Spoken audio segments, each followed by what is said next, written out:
Bismillahirrahmanirrahim. Assalamu alaikum to my dear students. I hope all of the students and people who are watching me, you will be fine. आज हम लोग जो exercise number 6.6 है first year की, उसमें हम लोग क्वेश्चन नंबर जो 2 है उसको हम लोग करेंगे। क्वेश्चन नंबर 2 को सीखेंगे। ये भी ज्योमेट्रिक प्रोग्रेशन के बारे में ही है। जो लास्ट वन हम लोगों ने 2 वीडियोस बनाई थी उसमें हम लोगों ने ज्योमेट्रिक, एक तो मैंने ज्योमेट्रिक प्रोग्रेशन के बारे में बताया था और साथ ही मैंने ज्योमेट्रिक प्रोग्रेशन की कुछ प्रॉब्लम्स को भी किया था। आप ऐसा करें कि जो एक्सरसाइज 6.6 है उसके पहले वाले जो क्वेश्चंस है ना, उसका पहला वेरी फर्स्ट जो लेक्चर है उसको आप ज़रूर वॉच करें। वहीं से आपको इसकी सही तरह से समझ आएगी। अदरवाइज़ समझाने को यहाँ पर भी मैं कुछ ना कुछ आपको बेहतर तरीके से समझा दूंगा, लेकिन अगर आपने पहले लेक्चर्स लिए हैं तो फिर आपके लिए कोई इसको समझने में कुछ दिक्कत नहीं होगी। ठीक हो गया। अब हम लोग इसको स्टार्ट करते हैं। तो क्वेश्चन नंबर 3 के स्टेटमेंट को पढ़ते हैं। Find the 12th term of 1 plus iota 2 iota minus 2 plus 2 iota. ये हम लोगों ने क्या करना है, इसकी 12 नंबर जो टर्म है ना उसको हम लोगों ने फाइंड आउट करना है। तो देखिए यहाँ पर हम लोग लिख लेते हैं गिवन दैट। अब जो कुछ उसने हमें प्रोवाइड किया है वो 1 प्लस अयोटा, सो उसके साथ 2 iota minus 2 plus 2 iota and so on. और क्या करना है, 12 नंबर टर्म जो हमने वो फाइंड आउट करनी है। ठीक हो गया। मैंने यहाँ पर लिख दिया, इसी तरह 12 नंबर टर्म हमने बताया। अब यहाँ पर अगर देखा जाए तो मैंने पहले भी आपको बताया है कि जो इसकी जनरल टर्म होती है, जो लास्ट वन में मैंने आपको बताया था, तो इसकी जनरल टर्म बराबर होती है ए एन बराबर होता है A1 R power n minus 1 के। सो ये आप लोगों ने ना ज्योमेट्रिक प्रोग्रेशन है, इसके लिए इसको लाजमी तौर पर याद कर ले, जहन में बिठा लें, क्योंकि इसके बगैर आपके क्वेश्चंस नहीं होंगे। तो इसमें देखिए हमें एक तो A1 चाहिए, R चाहिए और n का हमें पता है 12 है, क्योंकि 12 नंबर टर्म निकालनी है तो इसलिए इसको हम लोग 12 ले लेंगे। सो यहाँ पर हम लोग लिख लेते हैं। अब n कितना हो गया, 12 हो गया और A1 बराबर 1 प्लस योटा है और इसी तरह R हमारे पास 2 iota divided by 1 plus iota होगा। अब चाहें तो आप R को एज इट इज ले लें 2 अयोटा ओवर 1 प्लस अयोटा, या फिर ऐसा करें कि नीचे से कॉम्प्लेक्स को ख़त्म कर लें। उसकी एक वजह है कि नेक्स्ट भी आपको कैलकुलेट करना ही पड़ेगा। वैसे भी जब भी हम लोग कोई ना कोई डेफिनेट आंसर देते हैं तो वो कोशिश करते हैं कि कॉम्प्लेक्स में ना हो। सो नीचे से कॉम्प्लेक्स को अगर ख़त्म करना, तो आपको पता है इसका नीचे वाला जो कॉम्प्लेक्स होता है उसका कॉन्जुगेट लेते हैं। सो कॉन्जुगेट लेकर मल्टीप्लाई और डिवाइड कर देते हैं। अब हम लोग क्या करेंगे, इसको मल्टीप्लाई करेंगे 2 योटा इंटू 1 माइनस योटा लिखा। सो नीचे हमारे पास 1 plus iota 1 minus iota 1 minus iota square आ गया, यानी कि a square minus b square आ गया। सो नेक्स्ट हमारे पास आ जाता है 2 iota into 1 minus iota divided by iota square, हमें पता वो माइनस 1 के इक्वल होता है।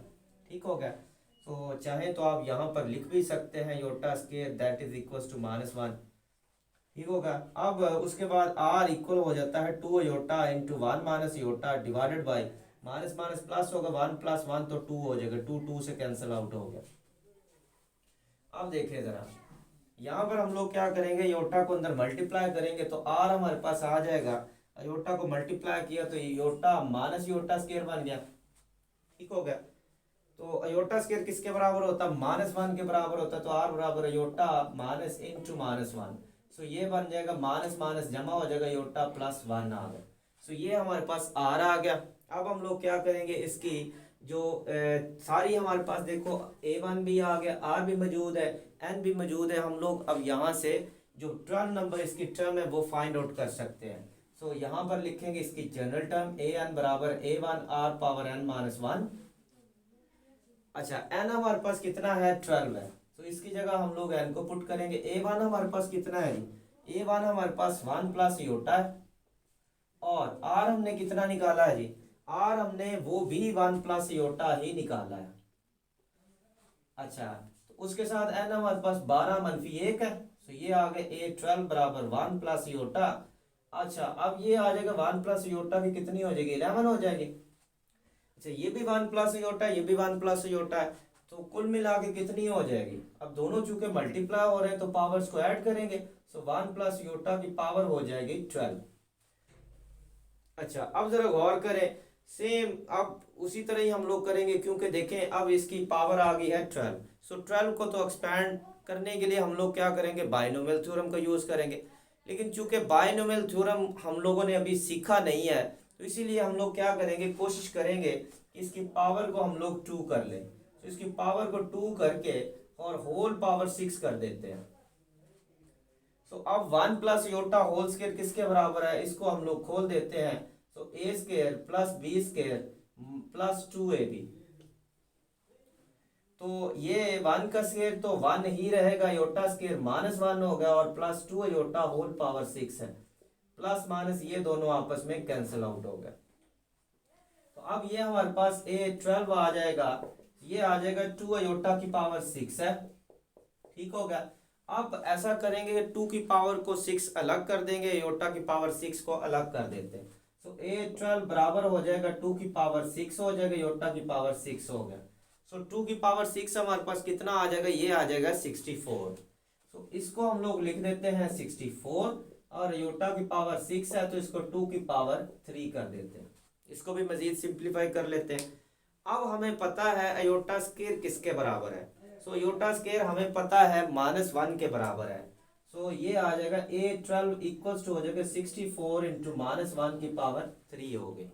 अब -1 की पावर 3 है तो हमें पता ऊपर पावर ऑड में अंदर मनफी है, तो आंसर हमें किस में मिलेगा, नेगेटिव मिलेगा। तो ये आ जाएगा 64 इंटू -1। तो ये हमारे पास n पर आ जाएगा -64। तो ये हमारा क्या आ जाएगा, इसका फाइनल आंसर आ गया। जो हमें इसकी टर्म चाहिए थी 12 नंबर, वो है -64। तो उम्मीद है आपको समझ आई होगी। तो फिर भी अगर कोई ना कोई आपको दिक्कत आए तो आप कमेंट्स में जाके कमेंट करें। यूट्यूब जो है उसका चैनल नेम है math.counseling। ठीक हो गया। अब मुझे इजाज़त दीजिए, अल्लाह हाफिज़, और इंशाल्लाह नेक्स्ट वीडियो में फिर से मुलाकात हो।